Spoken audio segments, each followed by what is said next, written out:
to you. Oh, Jesus, we turn our eyes to you.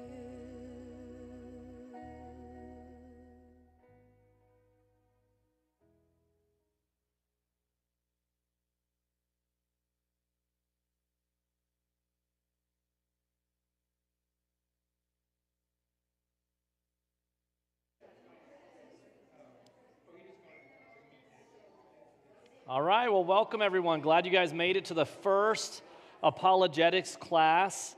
So this is a really fun night. It's totally different.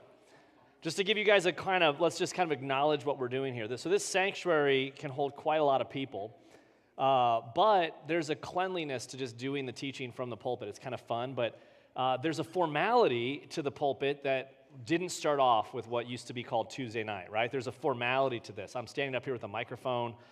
There's a sort of moat between us, so it's hard to do this. So in that formality, I just want to acknowledge what we've lost for a moment, right? So we've lost, when this first started years and years ago at the beginning of the church, it was called Core Group, and it was in my living room. And that was a really great time. And some of you were there.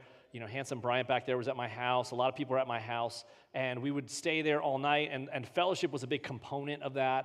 As we went to each ministry center, it took on a little bit more of a different tone, right? There used to be a back and forth.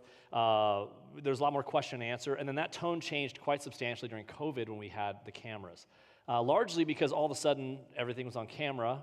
And so I'm candid, but I'm less candid perhaps, maybe in some cases with wisdom, maybe than I would be. I could never run for political office, we know this. But in general, we have to acknowledge that it's a trade-off. We gain things and lose things. And so those of you that were at these earlier sort of meetings that we were there before, that was another era. And so the paradigm has shifted.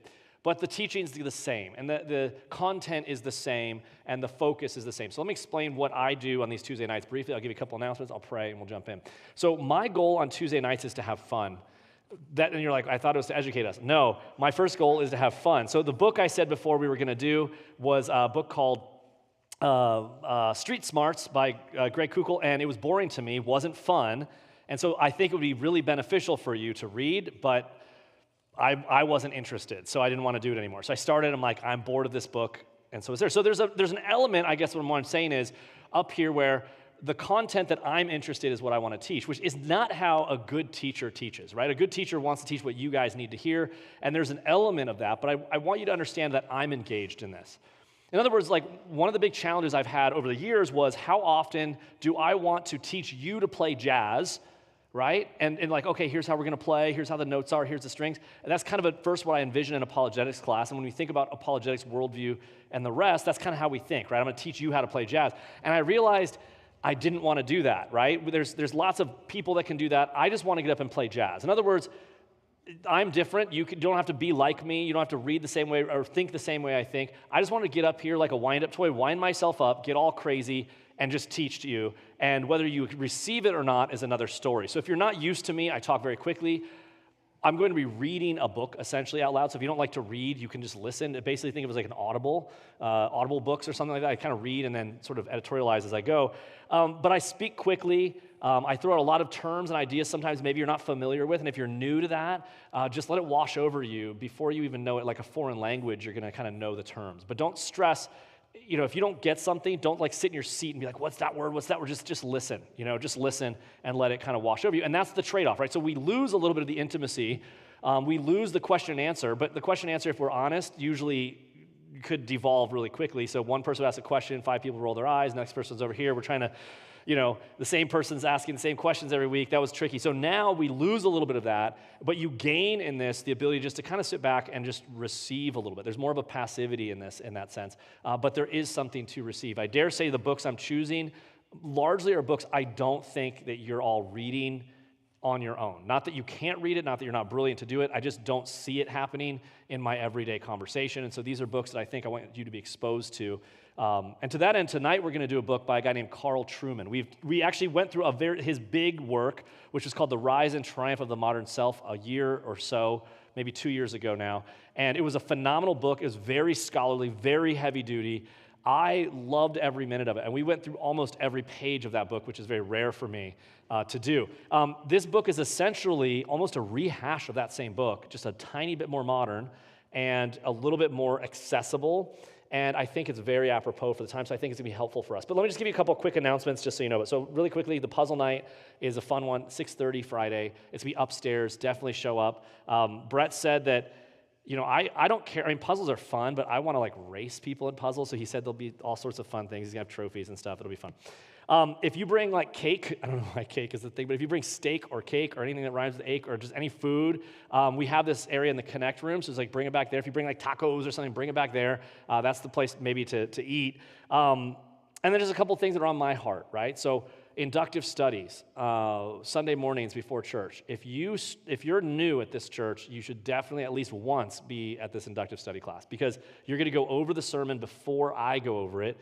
You're going to kind of analyze it. You're going to kind of make observations. You're going to understand the text. And then when I go to preach it, you're fully aware of what to do. You're fully aware of what's happening, and you'll be fully engaged. It'll really, raise up your thing. So it's 8:30 upstairs, and there's an inductive study room that's phenomenal. And then the big thing for you guys is this. So right now it's 7 p.m. The goal is in the fall to move it to 6 p.m. How many of you think you could still make it at 6? Anyone? Who's okay, great, that's good enough. Okay. So 6 p.m. Those of you that didn't put your hands up, it's not that I don't care about you, I just saw enough hands. So 6 p.m., and the reason for that is we're going to start this adventure club for the young people that's going to be upstairs. It's a great program. It's a great thing with all the different age groups, age-appropriate lessons, think of it kind of like a more robust Awanas or something, but it's going to be great. And so that'll be at 6 p.m. And so the goal then, because the kids will be upstairs, is it's going to be an hour, fast and dirty. Just bam, come in, and I'm going to go. So you're going to get less of me at the beginning, just kind of waxing eloquent like this. But those are the big things, so kind of get excited about it. God's doing a lot of big things, but again, we're not here to be excited about lights and chairs and stuff. We're here to learn stuff and spend our time in it. So let me say a quick prayer. I'm going to start off us in this book, and again, we're not using, in the past, I'd use a whiteboard, and I use things. We're okay. We'll be okay, I promise. So when you're driving in your car, you can learn a lot. I listen when I drive my car just fine, and I'm not having to pause the car or whatever. If you're park the car and look at a diagram to understand what's being said, we can do that, and it's perfectly fine. So let me say a quick prayer, and we'll jump into the book. So God, I'm excited about this book. I'm excited for these people. I'm excited for the people that even aren't here that are watching online.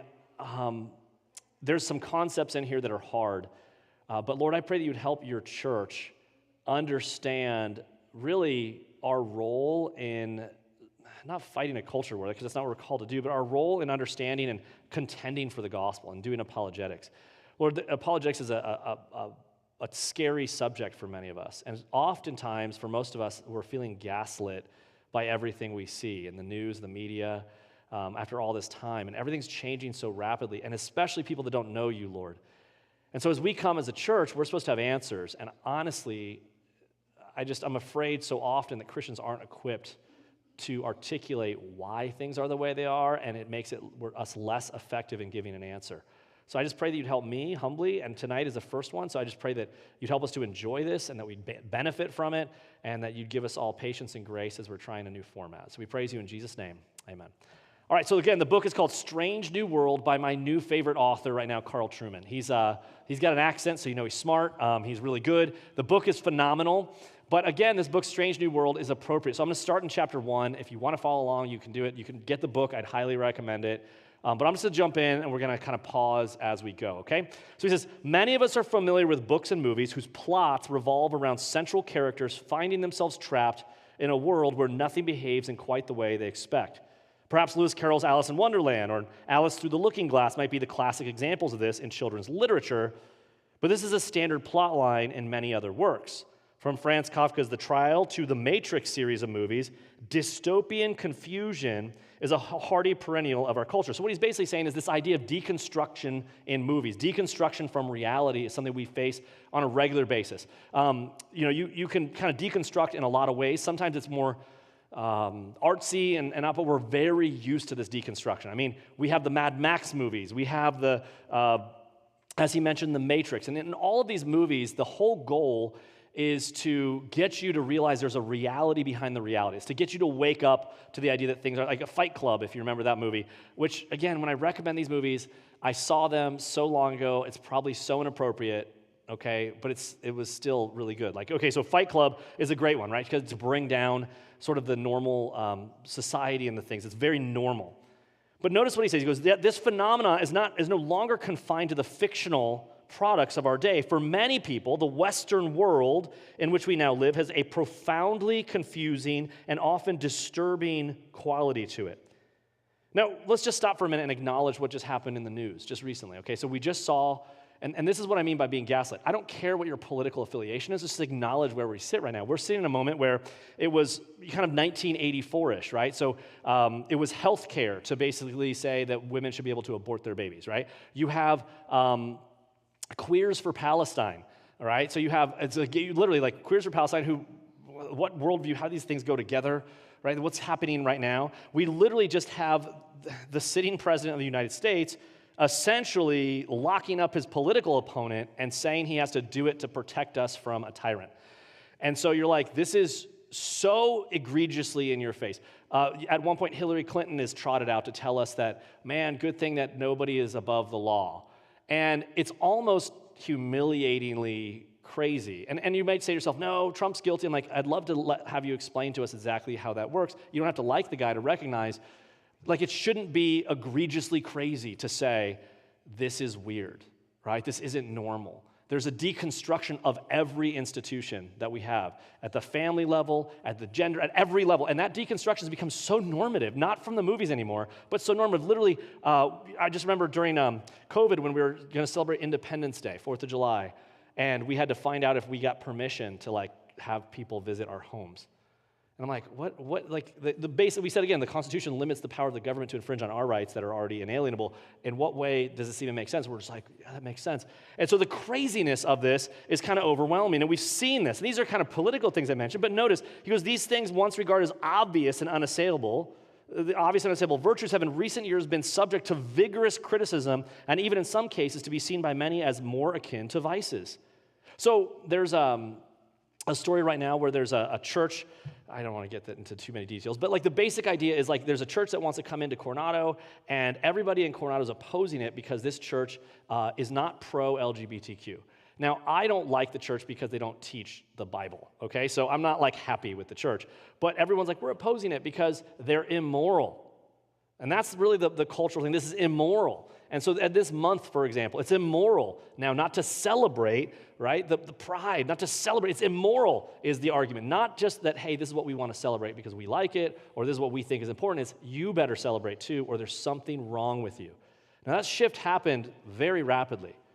This church started in 2008. That was the year that gay marriage was voted on in California, and then Californians voted against gay marriage, and then it was vetoed.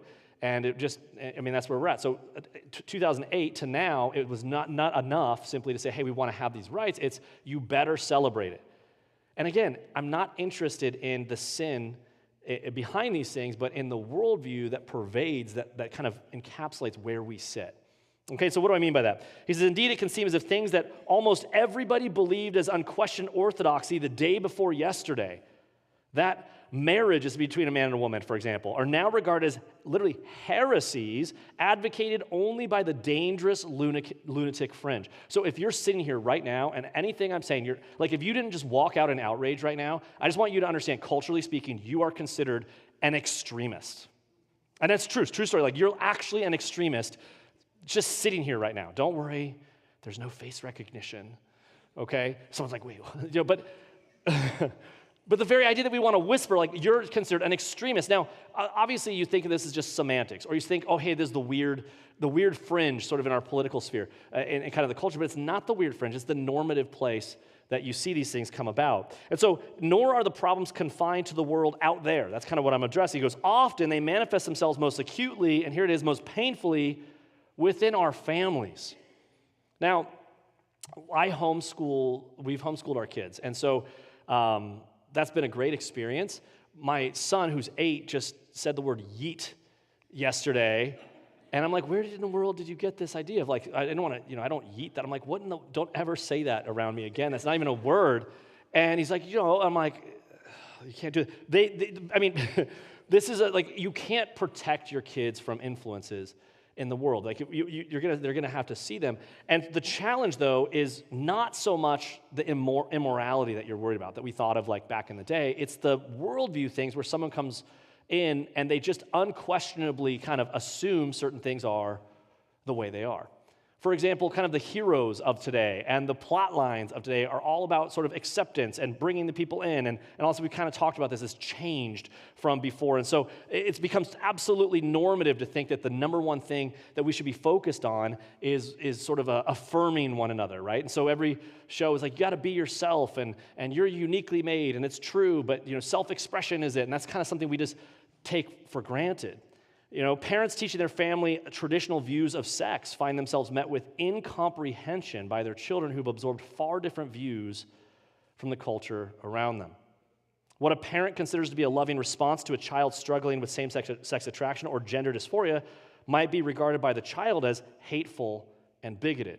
Now, even just the phrase hateful and bigoted is challenging because it makes it that you can't even have a disagreement without it affecting that person in their very nature, right? And this is as true, and this is the key, this is the part that I want you to focus on. It's as true within the church as within wider society, and that's kind of what I want to focus on right now. In other words, what I'm going to get to, what Trueman's going to get to that's really well spoken is, I think our mistake, the mistake we make, is to think that we have a biblical worldview, and so the ideas of the culture don't affect us. And that when we meet people, there are people out there that are different than us. And in some respects, this is absolutely true, right? We do have a biblical worldview. It does affect how we think, and you will find yourself an alien at times when you're out there. But when you stop and think to yourself the basic undergirding of the society that brings them to the conclusions that they come to, you're going to realize we're not often as far off as we think, and kind of at the kitchen table sometimes. And that's what do I mean by that? Because the generation gap today is reflected not simply in fashion and music, but in attitudes and beliefs about some of the most basic aspects of human existence. Like if you stop and think about, and we've talked about this before, but like in the abortion debate, in the past, the argument was when life began. That's not the question anymore. In fact, no one even questions it. Like, okay, does life begin now? Or like the presupposition behind that is that life has value by itself. That if you have life, you should have value and rights. That's not the debate. The debate now is when that life is considered a person. And that key person is interesting. And so the book that Trueman wrote before, which we've explored this in depth, was The Rise and Triumph of the Modern Self. This is, the word self in the way he's using it here, is the concept of your personhood. And so when he talks about the rise and the triumph of that, that's kind of what we get to in this moment. And we all are kind of complicit in some way. And so he talks about this. He says, the result is often confusion and sometimes even heartbreak, as many of the most brutal engagements in the culture war are played out around the dinner table and at family gatherings. Now, what's interesting to me is many of you have probably experienced this. You are a Christian, I assume, if you're here tonight. If you're not a Christian, well, good on your friends to bring you, good for you. This is a little bit more of the deep end of some of these thinkings. But what I noticed during the COVID stuff, again, I keep bringing it up because you're going to realize when you look back in history how significant this was that families and friends split in a way that they haven't been mended right now, largely based on politics, it seems like. And yet you could have been hanging out with them being a Christian and they're an atheist, and you guys hung out prior to that just fine, but all of a sudden, because what you view about Donald Trump or what you viewed about the vaccines or what you viewed about any of these things, that split friends and families. And I talk to you guys. I know people that I know that just won't talk to you. They unfriended one another.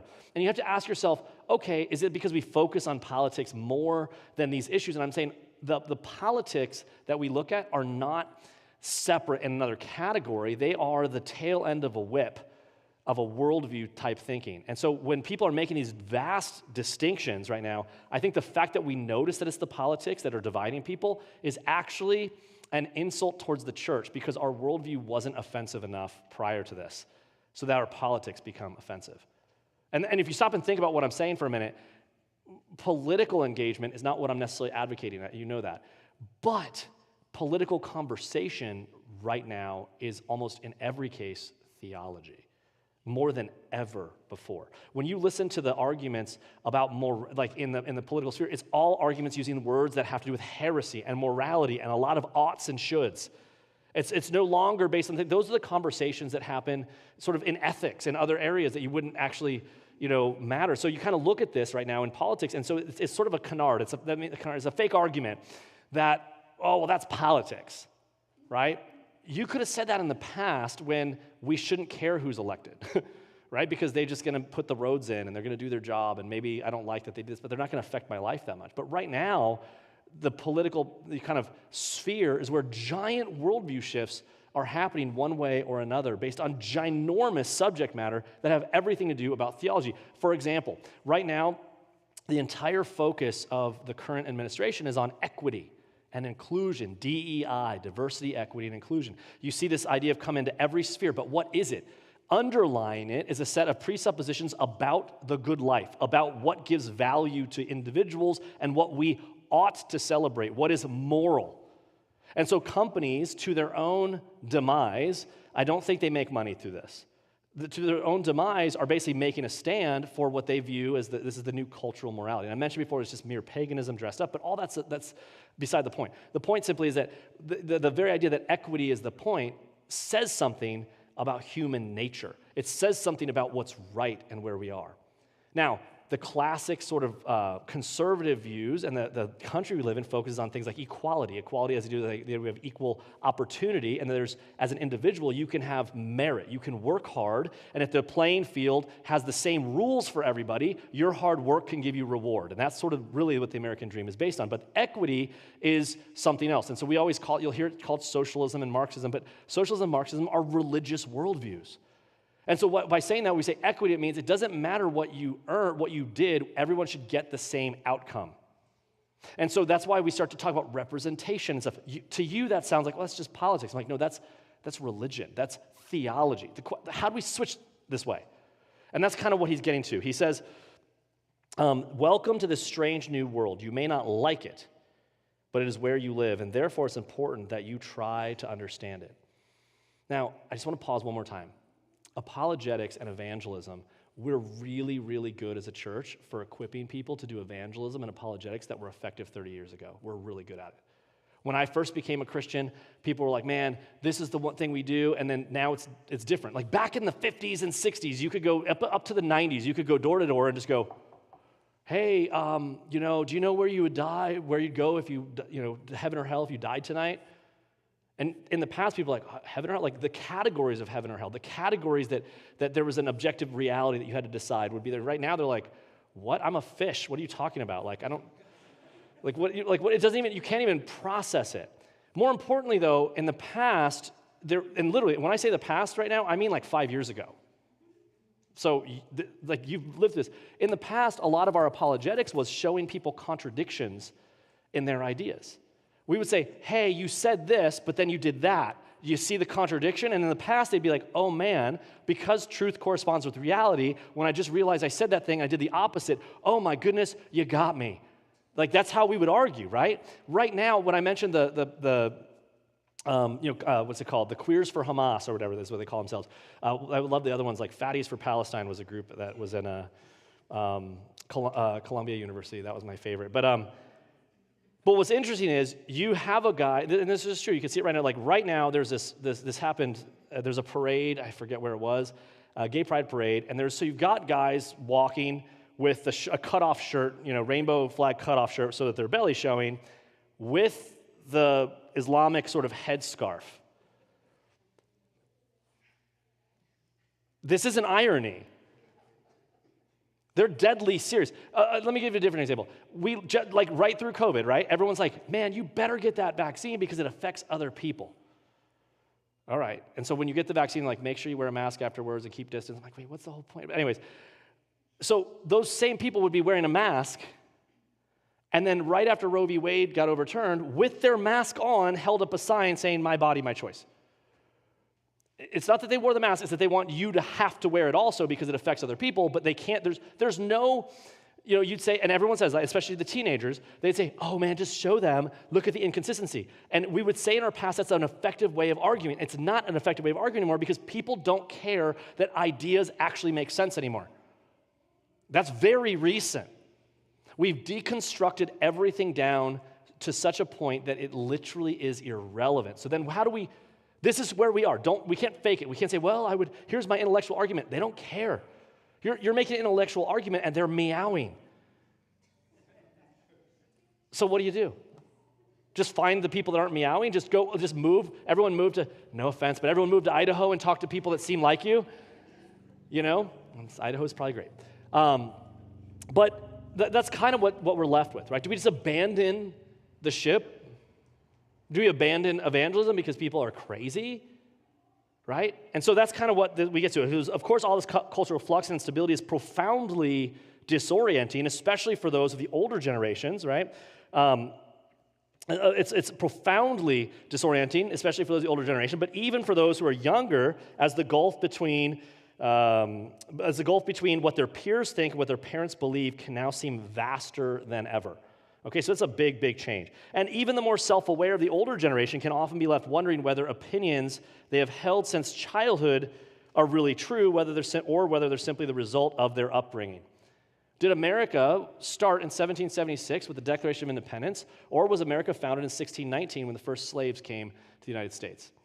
The answer is actually an objective one.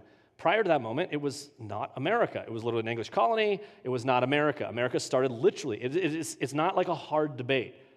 But the 1619 Project tells us, no, America started with this. And so when you look at the idea that America started with slaves coming in 1619, what they're saying is this is not about facts. We're saying this is the lens, the worldview we're going to all put on to now view American history. So one of my daughters was just taking a class at Mesa College, and that's what they were teaching. Every subject in American history was about representation and all these subjects and constantly twisting, and you could never get to like talks about taxes and remember the whole, no taxation without representation, the Boston Tea Party. Remember the whole Paul Revere? Like you could ask the students and they're like, who's John Adams? And they're like, what? Like, but who's the Islamic feminist lady? They're like, oh, that's so-and-so. You're like, okay, like what's up here? And so the worldview, the lens that's being put forward, you look at it, you're like, what do we do? Right? I mean, and so you start to wonder, right? Was Abraham Lincoln a good guy? Was Christopher Columbus? Should we have Columbus Day? Or should it be Indigenous People Day? Right? And so I'd say, well, Columbus did something pretty awesome. Nah. I'm like, okay, as you drink your Starbucks and you do your thing. I mean, like, did not generations of otherwise wise, normal people believe that slavery was acceptable? Did society not consider the death penalty for even comparatively trivial criminal offenses to be appropriate and just? Does this not mean that traditional views of sex, marriage, gender might also have been seriously misplaced or perhaps have outlived their usefulness in our modern globalized technological society?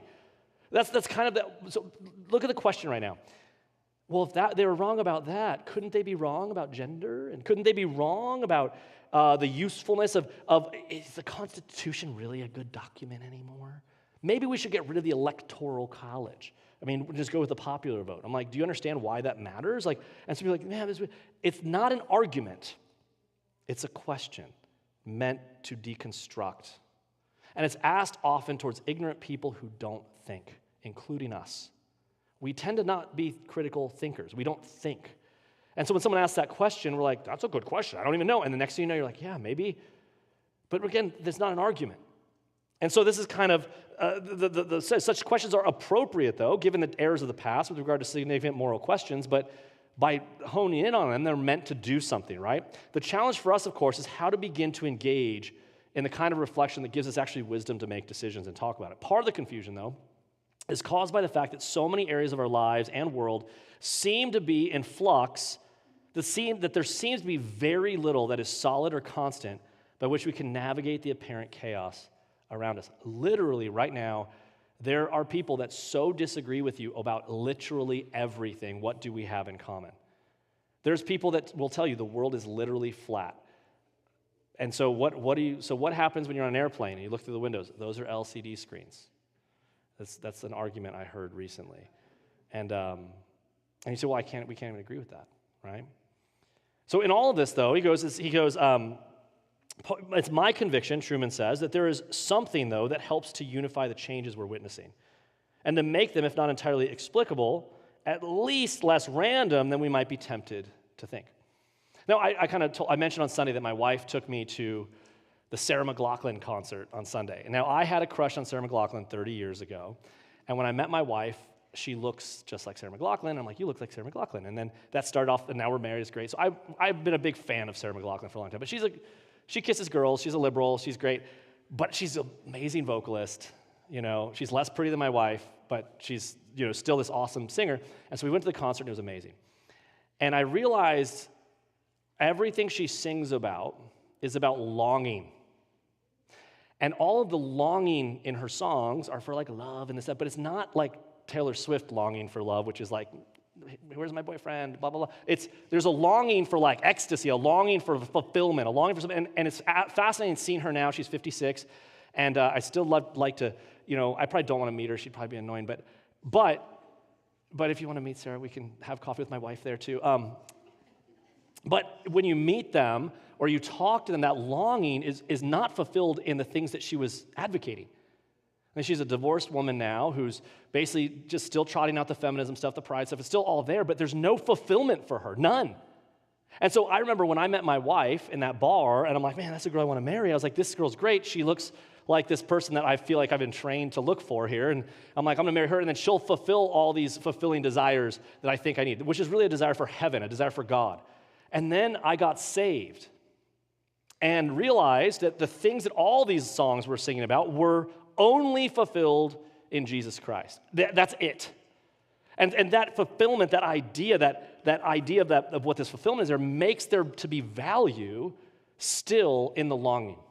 In other words, there's an honesty there. When you meet honest atheists, when you meet honest people that are longing, you can't just dismiss it. You got to realize it's the fulfillment thing that they're asking for. Does that make sense? And that's kind of what's the unifying factor? What's the critical thinking? The mistake is simply to say, oh, you're in the wrong camp, so I'm not even going to engage you, right? I'm not going to engage your ideas, but rather to say, okay, I understand the longing you have, but look at the track record. Look how it's not fulfilled. What Trueman's trying to get us to see is to try to make connections to these things so we're actually more effective. And so he says this, the thing that puts everything together, as we've already kind of hinted at, is the notion of the self. And the self connects to three other concepts of relevance to the narrative: expressive individualism, the sexual revolution, and the social imaginary. Now, this is what's so fascinating. The reason I brought this up, I was studying this book to come teach Tuesday. It was Sunday night. We're celebrating the launch of the church, and we go there, and all of the statements that came out of her mouth about self really basically talked about expression, right? So, you had to find like who you are in your music, and then everyone has to be themselves, and then you see all the advertisements for pride stuff when you're walking in, which is all about be your true self.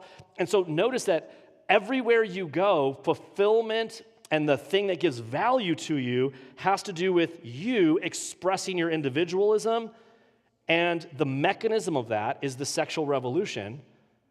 And the reason for all of this is what this guy named Charles Taylor is going to call the social imaginary. So those three terms, if you want to write them down, great. If you want to remember them, it's recorded, it's fine. But again, I'm going to tell you again. The first one is expressive individualism, the sexual revolution, and the social imaginary. Those three, okay? And they all intersect. And I dare say this, if you don't understand these concepts, like Carl Trueman is a very good scholar, and he's borrowing from a guy named Charles Taylor, who is, you're probably not going to read, but these are very good thinkers. And the things he's saying right now are very effective. They're worth your time and understanding. So let's start with the first one, okay? What is the self? The term self needs some explanation, all right? There's a commonsensical way in which we use the idea of being a self to refer to our basic consciousness of ourselves as individual people. Now, again, in grand, like new atheism and materialism, the sense of self doesn't even exist. Because, materialism doesn't believe that you have that there's only material things. And so every minute that you change, you have less cells. And so you don't actually exist. It's a concept we use to try to make it through life as basically a breeding meat sack to continually make other, organic products that keep going on. That's kind of a pessimistic view, but everyone rebels against that. That's not how we live. The sense of self is the collective idea of you, right? So if you look at, and as Americans, we get this right now because we say, okay, if you are handicapped or if you go to war and your arm gets chopped off, right, are you less of a person? We would say, no, of course not. So undergirding that idea is there's a sense of that you, the you that is not merely your body, right? Now, the Christian understands that your body's part of this, right? That's why we have an embodied hope. I don't want to go too far, but the culture is like your body literally doesn't even matter at all. right? And so that's kind of the idea. So the sense of self he wants to get to is this. He goes, I know that I'm Carl Trueman, an Englishman living in America, not Jeff Bezos, who founded Amazon, or Donald Trump, who is president of the United States. Those two are different individuals, different selves, because they are different self-conscious beings with different bodies, minds, and life stories for me. So, as a church, we are one body, and yet we are made up of many members, and we have different identities. So when you come to the church is opposite of really like the Buddhist idea that your self is the problem. And when you think about like the way we talk about voting right now in voting blocks, you as an individual don't matter. You are merely the makeup of the color of your skin or your economic circumstances or where you live, right? The actual individual doesn't matter the way we think right now. We think that's identity politics, right? But that identity is a group identity. What's interesting is in the church, we have a group identity in the church, but that actually gives you more of your particular identity, that each of us have a unity but not a uniformity. And that's a really big point. But let me keep going. He says that when I use the term self in this book, as we go through these next few weeks, he goes, I'm referring not to the common sense way of using the term, but rather, listen to this, to the deeper notion of where the real me is to be found, how that shapes my view of life, and what the fulfillment of happiness of that real me consists. Now, you say to yourself, well, hold on a second. The real me. Didn't you just say that there's a me? I'm losing the distinction. Well, listen to this example. It says, perhaps it's best expressed by a series of questions. Now, these questions are deep, so linger on them. But first one is, am I, for example, to be understood primarily in terms of my obligations toward and dependence upon others? So I'm letting all my, how do I say this? I like the music that I listen to, right? So another artist that's female artist that I like was Ani DeFranco, she's everything she says I hate, but she says it so well. And I just love listening to how she says she's a wordsmith. But she has this song that she's singing from someone else called 32 Flavors, right? She's like, I'm 32 flavors and then some. And everyone's like, oh, I'm kind of like this, but I'm really unique flower. I'm kind of like this. And everyone has this idea that they're more than the categories that they are. We want to transcend our categories because somehow the categories of mother or father or wife or sister or pastor or man or woman, these are all constraints upon us. And so if myself is identified by what others and society tells me to be, look at all the movies we tell you, right? In every case, the argument is be more than that. I'm more than my body gives me credit for, John Mayer said, right? You get to this idea of all along, right? So is that who I am on one view? Does education consist in training me in the demands and expectations of the wider culture and forming me, shaping me into that which will serve the community at large? Is growing up a process by which I learn to control my feelings, to act with restraint, and sacrifice my desires to those of the community around me? Now look at how alien this is, because I would say that's what the Bible tells us to. So what does Romans 12 say, right? Paul says after giving the gospel for 11 chapters, he then says, therefore, right, offer your bodies a living sacrifice, which is your spiritual worship. And then he says something. He says, don't be, what? Conformed to this world, but be transformed by the renewal of your mind. But the word transformed and conformed are parallels. Well, essentially what he's saying is, don't be conformed to this world, be conformed to God's way. And that's a transformation. So think about this. In the church, what we're trying to tell you is, here's what God expects of you as a person. And there is such a thing called sin when we don't measure that expectation. Here's how we ought to act. And hey, I wanted to say that thing, but it was inappropriate. And the Bible says, so don't say it. But the culture says, you have to say it, or you're not being you. Do you see the difference there? And so in the past, when you come into the church, when you come into the family, when you go into marriage, the counseling is teaching you to conform to an obligation that you didn't make up, that you inherited. And that is so I don't think you understand how radical that is. It is so antithetical to the culture's view of self that it is 100%, 180 degrees in the opposite direction. What do I mean by that? He goes, or am I to understand myself as born free and able to create my own identity? Now listen to this. Every movie you've watched, every song you've heard, every story you've heard in the last 20 years, and I could say even longer, has been subtly telling you the latter is true. And some of your favorite stories say that. Does education consist in enabling me to express outwardly that which I feel inwardly? Is growing up a process of not learning restraint, but rather of capitalizing on opportunities to perform, to finally arrive, to be myself? He says, my conviction is that the normative self of today, the typical way in which we think of our identity, is one who answers those last three questions in the affirmative. Again, let me say what they are. The last three questions. I understand myself as someone born free and able to create my own identity. Education consists in enabling me to express outwardly that which I feel inwardly. And growing up is a process of learning to capitalize on opportunities to perform. And it's going to lead us into that next view. He goes, the modern self assumes the authority of inner feelings and sees authenticity as defined by the ability to give social expression to the same. Now, what happens when a thoroughly modern person comes into this church? The offense of the gospel is not any longer that Jesus died on a cross. It is not any longer that you're a sinner necessarily. The great offense of the church right now is that your inner feelings have no authority. Think about that for a second. When people talk about things, we don't say, I think, they say, I feel. And you say, so? Or that's nice. I mean, I love when our kids say, I'm hungry. We're like, hi, hungry, how are you? And there's like, The modern self also assumes, listen to this, that society at large will recognize and affirm this behavior. And so when we don't, I mean, that's murder. I mean, like when you don't, that's what offends your coworkers. It's not your piety, it's not your prayer, it's that somehow you're not recognizing and affirming their right to absolute self-expression of their feelings. Such a self is defined by what's next called expressive individualism. So see how they relate together?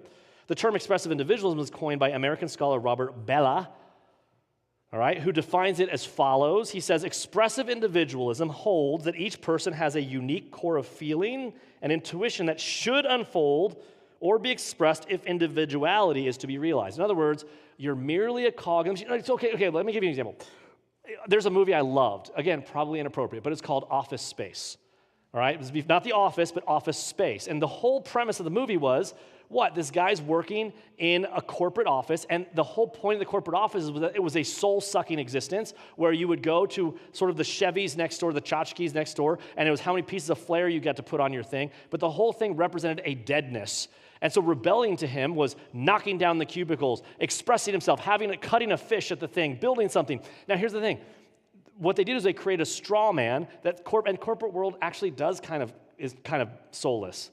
And so, but the Bible doesn't call for that either. That dehumanizes on the other end. So it uses that to say the answer is to break free of the constraint here, right? And so you have to express your individuality to be realized, and this place just completely takes it away. As we all wear the same watches and drive the same Teslas and stuff. No offense of Teslas or Apple Watches, I like them both.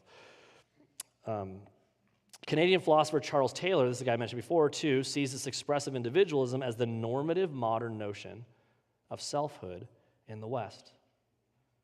Now, listen, when he says this, you should be kind of offended.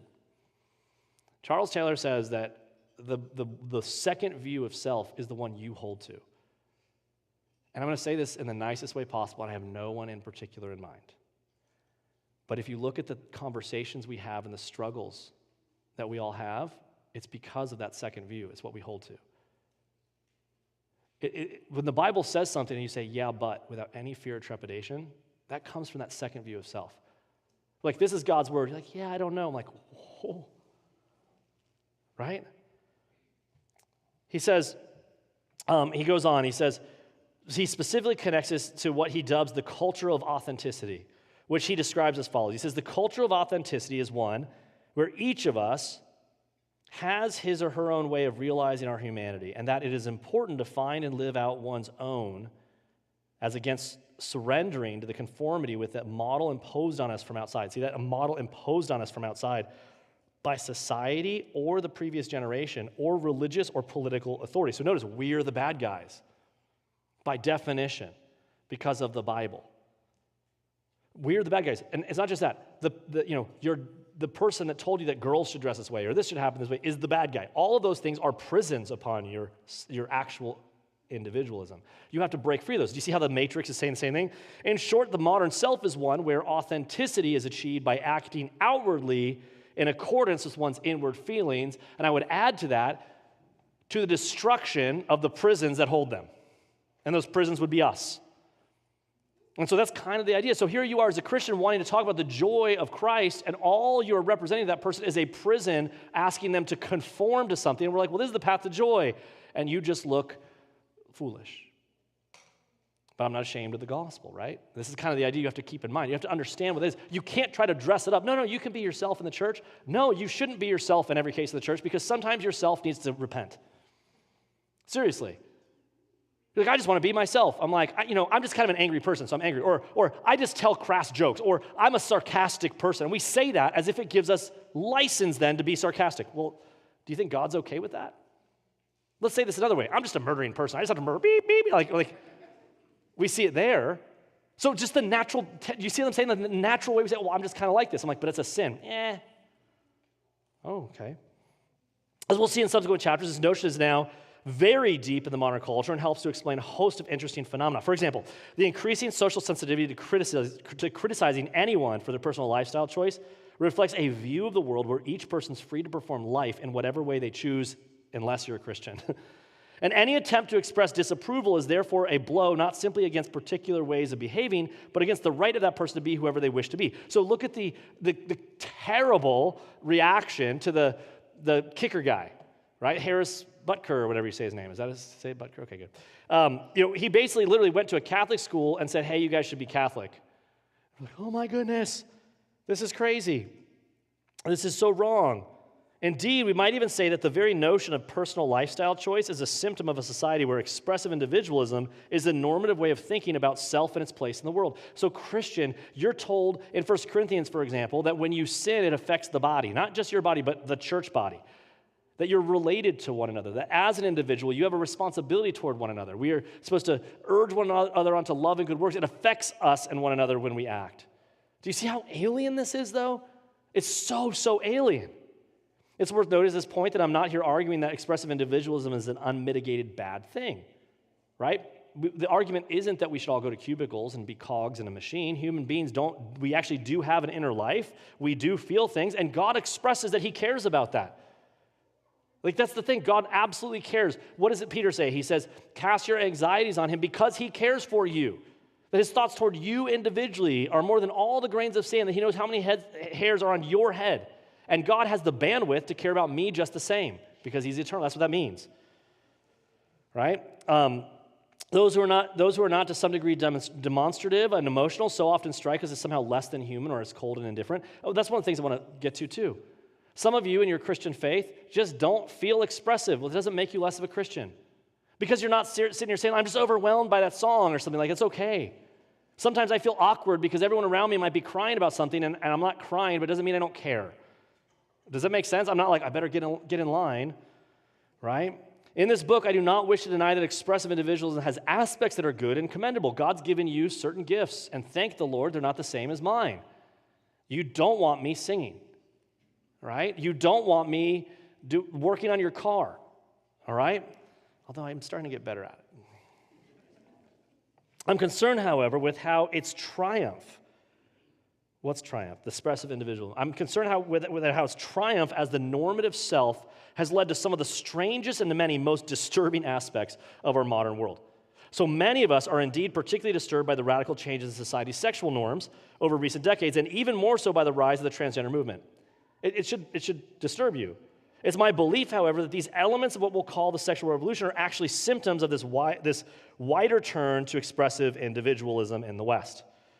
Okay, so the priority, and so what he's trying to say is, in other words, another way to say that is, when you look at the rainbow cup at Starbucks, when you look at like we just saw, so when this is like last year, we loved that show, Miss Rachel, on YouTube. We loved it because she was like, first of all, she's so annoying, but the kids somehow love it. It's like back in the day, it used to be Teletubbies was annoying, which is definitely a demonic show. It has to be. There's something weird about those things. Hamilton, when he was little, was really into Yo Gabba Gabba, which is also like you're definitely on drugs when you watch that show. Every time you watch it, it feels like you're on drugs. Okay, I mean, it was pretty amazing. And But the new one, Miss Rachel, she's like, hi, we're going to be like, and it's not good, but the kids loved it. And she was wholesome seeming. But then she has this like person on constantly that's, you can't tell if it's a girl or a guy. Then her husband, who's really effeminate, would sing this weird, like, and it was just kind of like, I saw that walking, I'm like, what are you guys watching? And at first, you want to defend it. You're like, that's cool. And then now, just recently, she just came out on her show to little kids. She's like, hey, kids, let's all celebrate Pride, and you have to be who you are. And I'm like, and so it's like kind of a big, brouhaha because like Miss Rachel. And we knew right away, gotta leave Miss Rachel. I mentioned before Coco Melon, the show for kids, right? Coco Melon. And Coco Melon was the most wholesome show. It was a mom and a dad, and they had good values. And then all of a sudden, they started bringing on like 2 moms and 2 dads, and people complained, so they made a separate version called Coco Melon Lane, which is really gay Coco Melon. And so you have gay Coco Melon, which is called Coco Melon Lane, and then you have real Coco Melon, just so you know.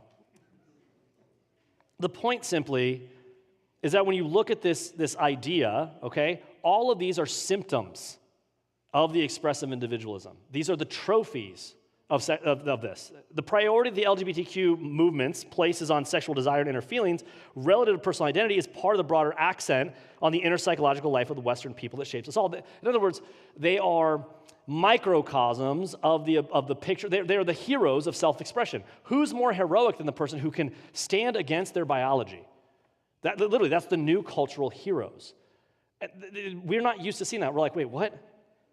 That's why in the military, I'm not even going to go into it. So he goes, it's my contention in this book that expressive individualism provides the broad backdrop to these aspects, what's commonly called the sexual revolution. So let's describe this last one.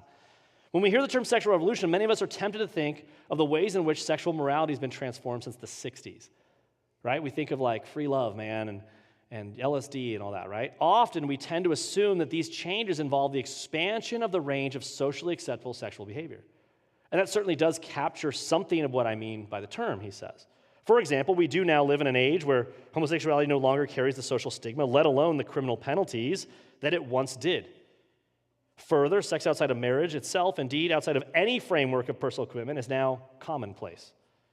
Our sexual world is simply not that of our Victorian ancestors. It's totally different. But here's the key. It would be a mistake, though, to see the sexual revolution merely in terms of a loosening of moral boundaries to include more forms of sexual expression. That's the mistake, because you haven't changed the paradigm. What marks the modern sexual revolution out as distinctive, listen to this, is the way it has normalized sexual phenomena such as homosexuality and promiscuity, and even come, and here's the key, to celebrate them.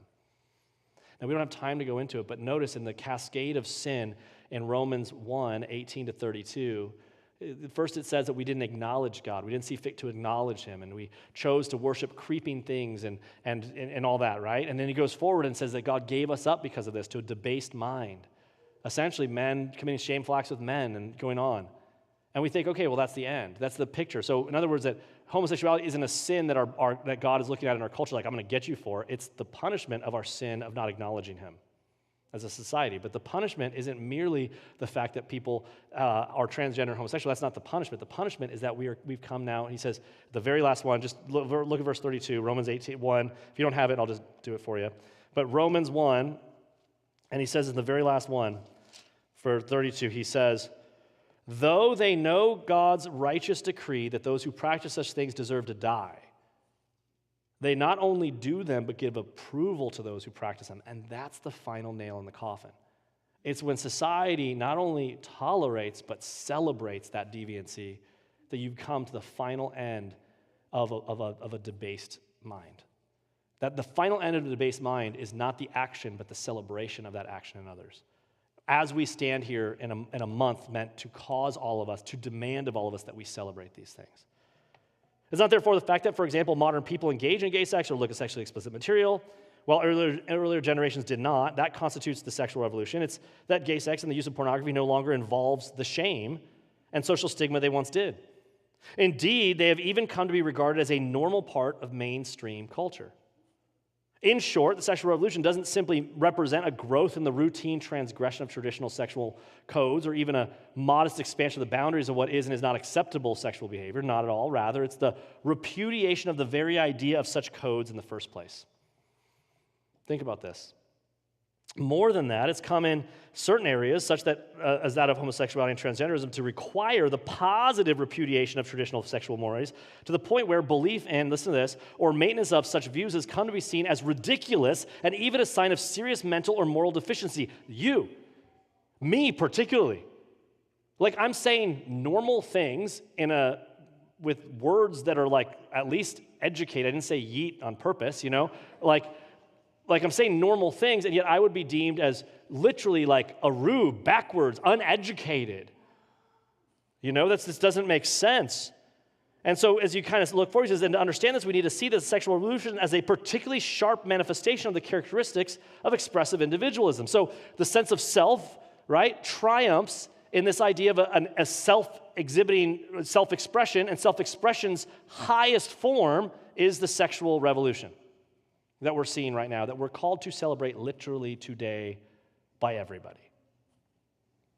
I mean, this is the idea. If the individual's inner identity is defined by sexual desire, then he or she must be allowed to act out on that desire in order to be authentic in their personhood. And to not allow them, to not celebrate that, is literally akin to aborting them as a person, to not liking them as a person. It's literally the same. You're saying they're not a person. It's when the person says an abortion, that to them, that's just the same thing by not celebrating it. Obviously, Western society still does have sexual codes and places, and we do place limits on sexual behavior. For example, pedophilia continues to be outlawed in the United States for a moment. But listen to this, those limits are increasingly defined, and here's the key, not so much by the sex acts themselves, as more the issue on whether the parties involved have consented to those acts. Let's stop and think about this for a second. The sin in the culture is consent, not the sin of adultery and fornication. It's consent. Not abuse, it's consent.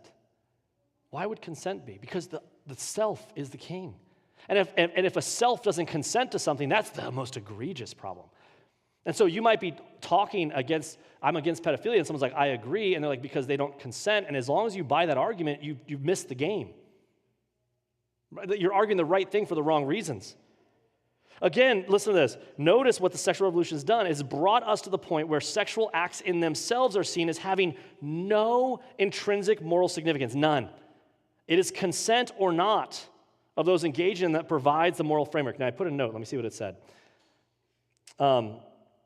All right, so I said, this is not about us fighting a culture war. This is about us understanding where the war of ideas is actually being waged, and it's not at the end of the sphere, the spear way of thinking about ourselves and some of the more basic problems, right? It's about how we come to know what is right and wrong, the kind of logic and categories we use to make our case. So you might say, I'm making my case, but you're using categories of consent. You just bought into the argument. Does that make sense?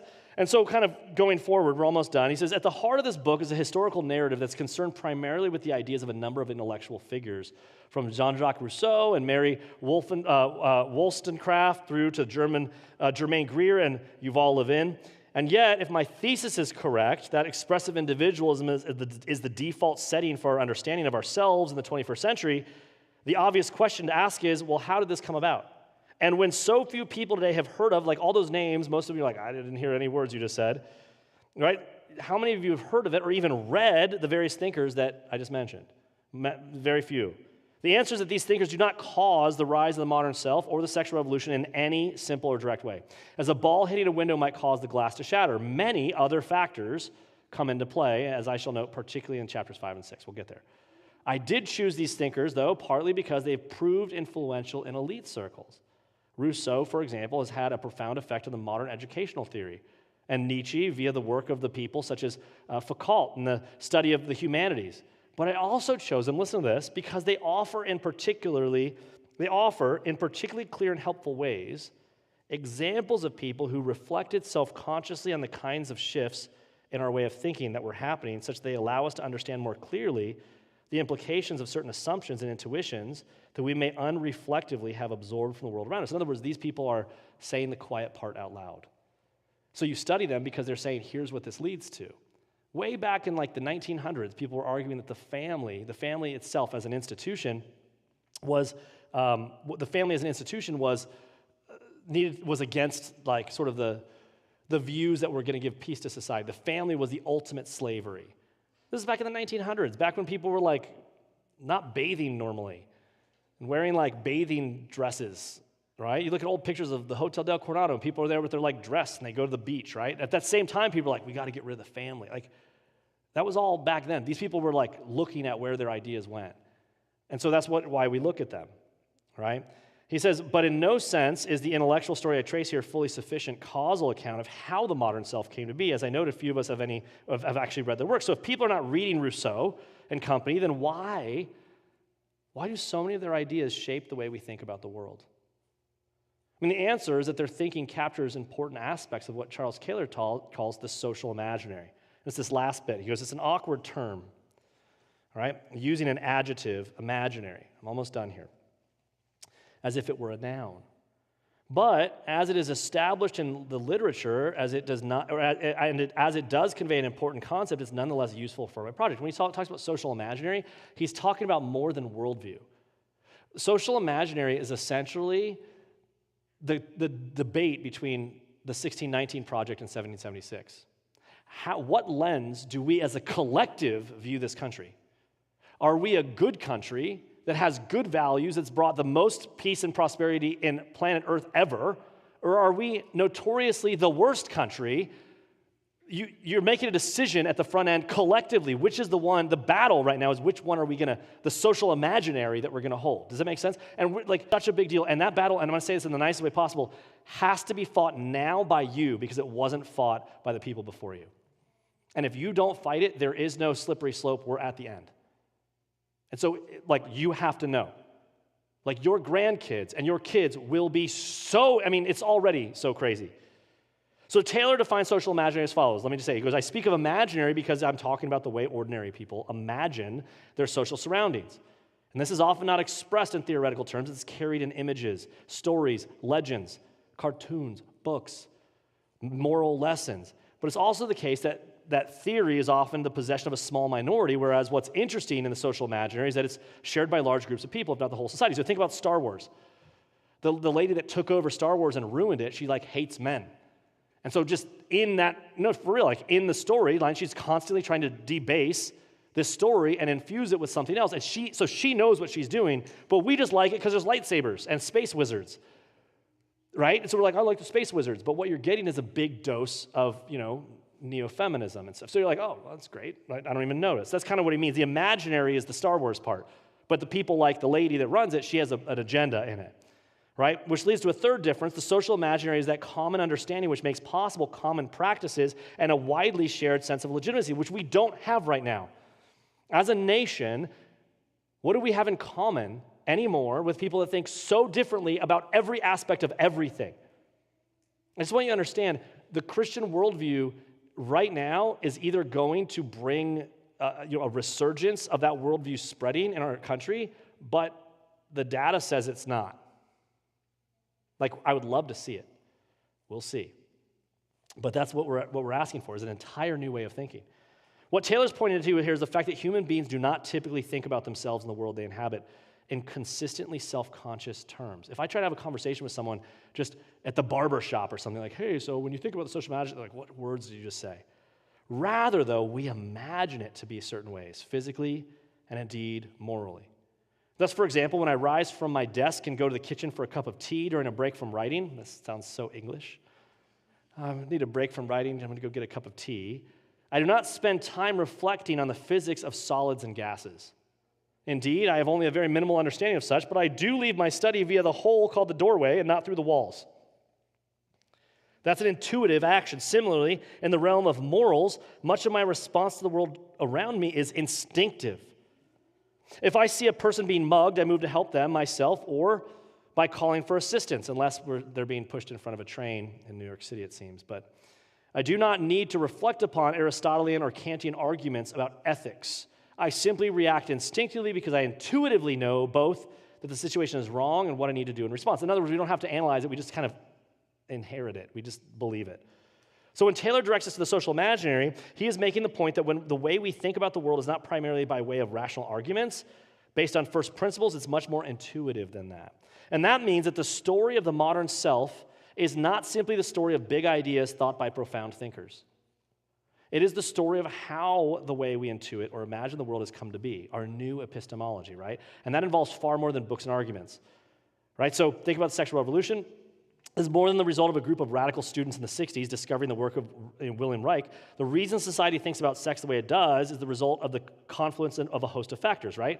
The pill made it cheap and easy to separate sex from procreation. In short, it made sex as recreative and recreation a far more practical option than it had been before. The advent of Playboy and then cosmopolitan and mainstream culture presented promiscuity as a cool, attractive lifestyle for men and women alike. The rise of no-fault divorce reduced marriage to a sentimental bond. The rhetoric of feminism asserted women's control over their own bodies and sexuality, and the internet massively expanded the accessibility of pornography. And as more people used it, the social stigma it traditionally carried was diminished. Soap operas and sitcoms, even commercials, presented sex as a cost-free pastime. The list goes on, but the picture is clear. A complex set of factors, from philosophy to technology to pop culture, shape the way that we intuitively think about sex. Indeed, they shape the way we think about the world in general and our place within it, and that's why thinking about our situation in terms of the social imaginary is so helpful. In short, it deals with us as we are and not simply as beings constituted by a set of disembodied ideas. We do not so much think about the world as we intuitively relate to it. So here's the conclusion of chapter 1. To anticipate my argument, it's my conviction that the dramatic changes and flux we witness and experience in society today are related to the rise to the cultural normativity of the expressive individual self, particularly expressed through the idioms of the sexual revolution. He's like, basically, that's kind of, right, that it's the normativeness, okay?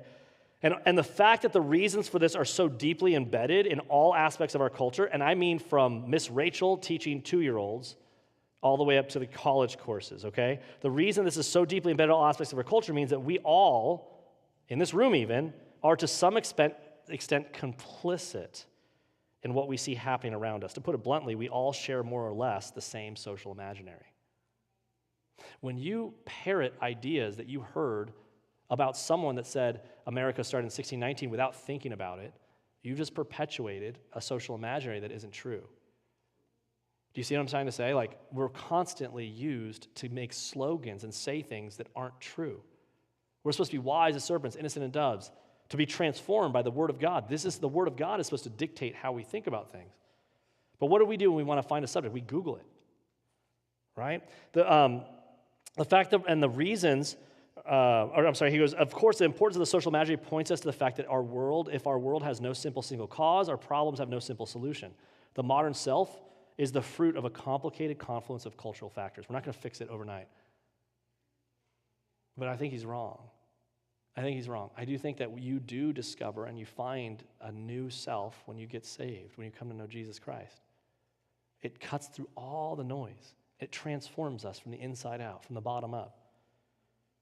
He goes, but if we don't think about it, if we forget about that, right, it's depressing.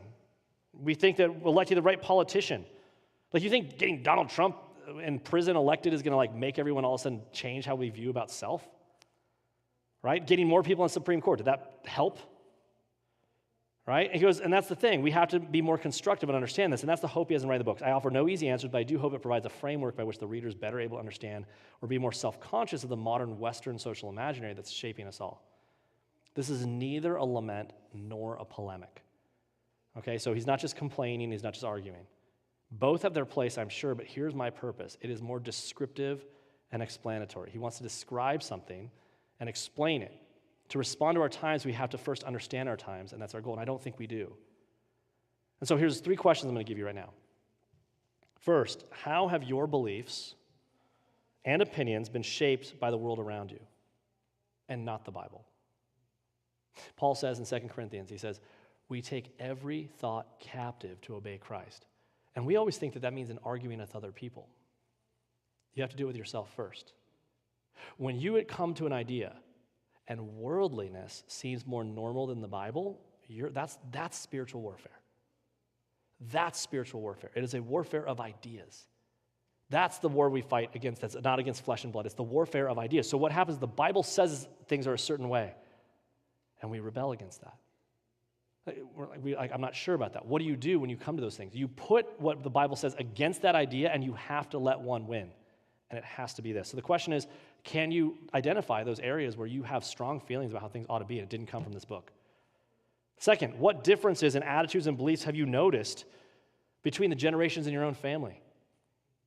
And here's a big one. Have you addressed them? This is a big one for parents and kids. When your kids start talking like, well, why should I do this? Well, I don't want to be a hater. What does that mean? I don't want to be a hater. And you stop the car for a second. What do you mean I don't want to be a hater? I didn't know. I'm like, no, just what does that mean?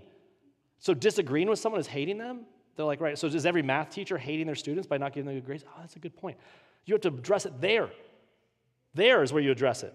And then thirdly, what is expressive individualism? Do you recognize it in yourself? The desire to be recognized, to find fulfillment, significance, and satisfaction to the recognition and the performative aspects of your own life. Yeah, the therapeutic. I mean, we're going to get into that a little bit more, but yeah, the therapeutic is absolutely part of that because it's the massaging of it. It's the massaging, it's the squeezing it out of the toothpaste. You go to the therapeutic idea of I need to get these needs met because this is what makes me me, and we start to talk in these terms, but we'll get there in a second. Just in one sense, so just this last bit, just do you recognize the sheer desire to be seen, heard, and recognized by the world as somehow the fulfillment of like what you need? In other words, like, I just want to like be vindicated and recognized, like forgetting that your audience is the Lord himself. That's it. Let's pray. God, this book is going to blow our minds. And first, I want to pray for those of us who heard these ideas and we're hearing them again. Help us to understand it better. Lord, we are in such a battle with these ideas. I pray first you don't intimidate anyone here, but we could just open our eyes to this and we can see the deconstruction that we ourselves often take part of. I pray for the parents in this room right now, that you would help them to recognize that you gave them real authority to educate their kids, to disciple their kids. Help us to protect our kids. Help us not to be a subculture, but help us to, as we said when we started this church, to boldly challenge the false faith of the unbelieving world, the false presuppositions, the false way of thinking, with the truth that Jesus is the only way, truth, and life. Help us to take every thought captive.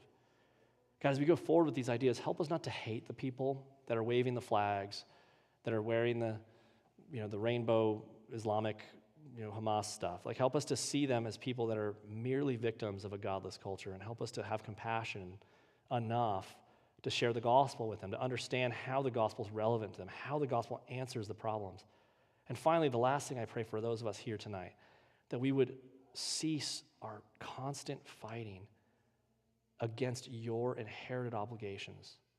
Father, I pray for the husbands here in this church, that they would love their wives like Christ loved the church, that they would stop looking at self-fulfillment as another thing, that wives would submit to their husband, that children would obey their parents, that people that have jobs that would serve as if unto you, that we would recognize the obligations you gave us and we would see our place in them and we see that you're good.